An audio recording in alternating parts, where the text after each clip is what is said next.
At the far end, of course, we have the museum. I'm the volunteer coordinator, or curator, I should say, of the Hastings Prince Edward Regimental Museum. The museum was the idea of a group of serving and past serving members that thought it would be important to maintain some repository for the regimental history. As a direct result, the regiment formed a committee, started to coordinate the various collections they had, and applied to the Department of National Defense and to the Director of History and Heritage to formally recognize the Hastings Prince Edward Regimental Museum as a government approved military museum. This occurred somewhere in the early 1990s. One of the early coordinators, of course, the former Lieutenant Colonel John Sherry and Lieutenant Colonel Inrig.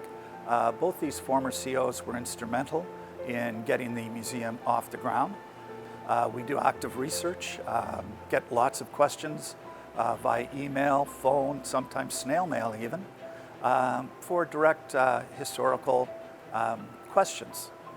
Some of the more interesting ones we fielded, one particularly that always makes me laugh, is from a fellow in Europe that was wondering if we knew the specific Hasty P officers that took the prisoners out of Gira and where did they take them to. And a little bit of research, we found out he wasn't interested in who the officers were. They were the ones that had actually captured his grandfather, and he was doing a historical deep dive into his grandfather.